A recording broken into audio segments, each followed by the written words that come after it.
Chers amis, bonjour. Aujourd'hui, je voudrais vous parler au sujet des fibres alimentaires. Les fibres alimentaires réduisent le risque de démence. Je vais vous proposer donc une étude dont la conclusion est la réduction du risque de démence quand on mange les fibres alimentaires. Donc, une nouvelle étude montre qu'un régime alimentaire riche en fibres, notamment en fibres solubles, est lié à un risque plus faible de démence invalidante. On trouve deux types de fibres alimentaires, les solubles et les insolubles. Où les trouve-t-on?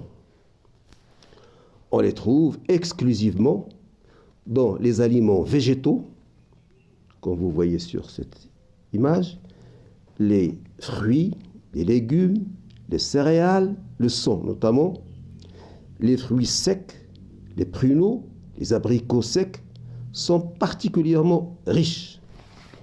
Je viens donc à l'étude dont je vous ai parlé.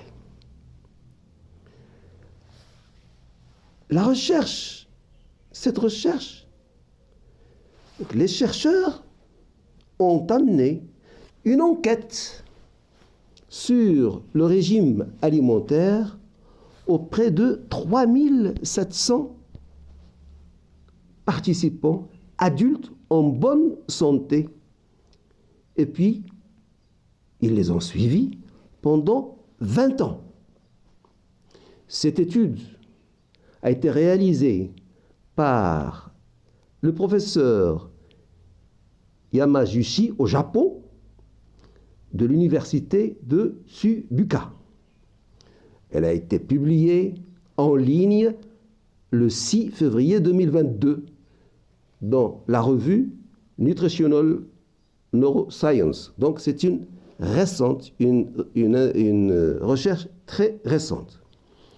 Quelles sont les conclusions de cette étude? Donc après 20 ans de suivi, les chercheurs ont constaté que les participants qui consommaient le plus de fibres avaient un risque réduit de 25% de développer une démence plus tard dans la vie. C'est vraiment très important et on sait que la démence, comme vous le voyez sur cette vidéo, quels sont les symptômes? Je vous ai mis à l'image cette vidéo pour voir un peu ce que c'est que cette démence. Cette étude doit nous faire réfléchir et surtout nous pousser à manger des légumes et des fruits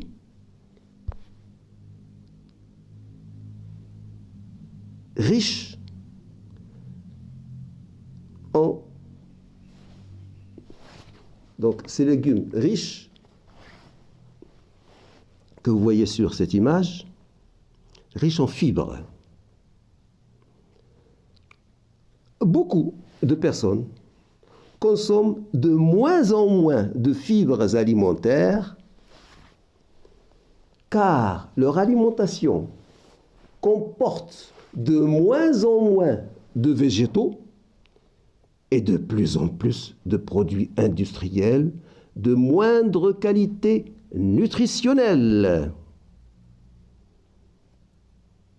D'où l'augmentation constante de l'obésité, du diabète, etc. Cette récente étude montre donc une action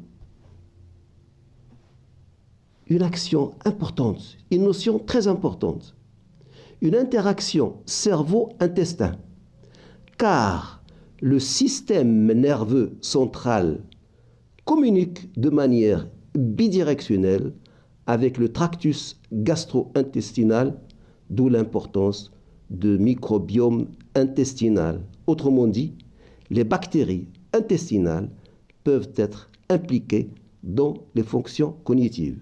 Vous voyez, je vous ai mis sur l'image donc cette interaction entre le cerveau et l'intestin. Dans cette étude, les chercheurs dénombrent, malheureusement, 670 participants ayant développé une démence invalidante, maladie d'Alzheimer et autres. En conclusion, mangeons des fruits et légumes, car ils sont riches en fibres ainsi qu'en vitamines et minéraux. Les effets favorables des fruits et légumes ne sont plus à démontrer. Ils ont un rôle protecteur dans la présentation et dans la prévention de maladies comme le cancer, les maladies cardiovasculaires, l'obésité, le diabète et j'en passe. Vous savez, le fait de manger trop de viande rouge est très mauvais pour la santé. Voilà ce que je voulais vous dire ce soir. Si le contenu vous a plu, vous pouvez liker et vous pouvez vous abonner si vous le désirez. Flash Actu Santé vous remercie de votre attention et vous dit au revoir et à demain. Merci.